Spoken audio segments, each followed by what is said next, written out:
রাজশাহী বিশ্ববিদ্যালয়, চট্টগ্রাম বিশ্ববিদ্যালয়, জাহাঙ্গীরনগর এবং জগন্নাথ বিশ্ববিদ্যালয়ের শিক্ষার্থীরা ওই চাঁদাবাজ দুর্নীতিবাজদের লাল কার্ড দেখিয়েছে। আগামী 12 তারিখে বাংলাদেশের মানুষ আবারও তাদেরকে লাল কার্ড দেখানো করতে। আগামী বাংলাদেশ একটি সুখী সমৃদ্ধ মানবিক জুলুম নিষ্পেষণহীন ইনসাফ ভিত্তিক বাংলাদেশ গড়তে হবে।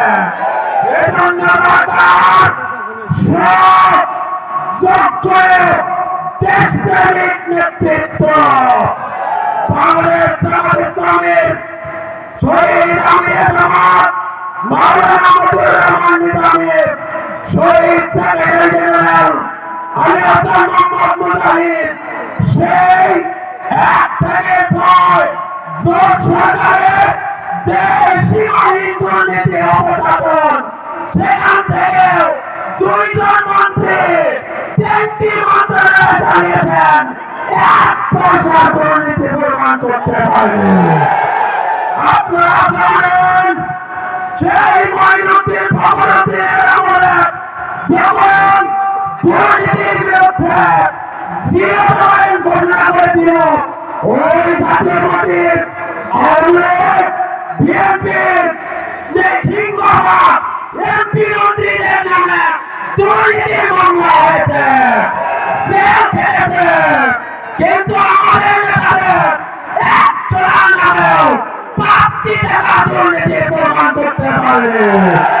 আমাদের নেতা অধ্যক্ষ নজরুল ইসলাম লেবু পলাশবাড়ীতে 5 বছর উপজেলা চেয়ারম্যান ছিলেন। কেউ বলতে পারবে না বয়স্ক ভাতা, প্রতিবন্ধী ভাতা, বিধবা ভাতা কিংবা মাতৃত্ব দোকানি ভাতার জন্য 5টি টাকা কাছে নিয়েছেন।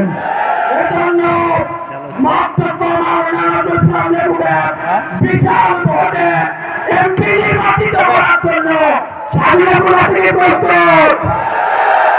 আরেকটি কথা বলতে চাই, একটি দল বলার চেষ্টা করছেন একটি ভোট না পেলে কি হবেন, সরকার গঠন করবেন।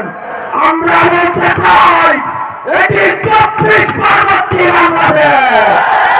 24-এর ওই রাস্তাঘাট হইতে হইতে প্রত্যেকটি স্কুল কলেজে যেভাবে স্লোগান উঠেছিল রক্তের বন্যায় দেশে যাবে অন্যায়, ঠিক একইভাবে আমার শরীরকে ভোটের অধিকার হরণ করতে চায়, ভোট ডাকাতি কিংবা ছিনতাই করতে চায়, রাজপথ এর রং রক্তের রঙা হয়ে যাবে।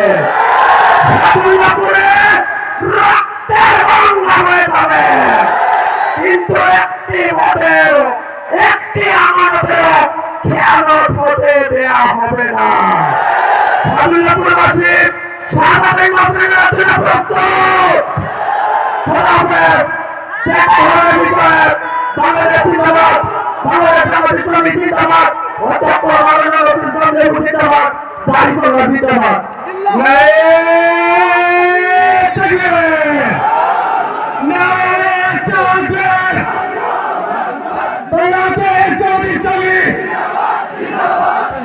Esta no está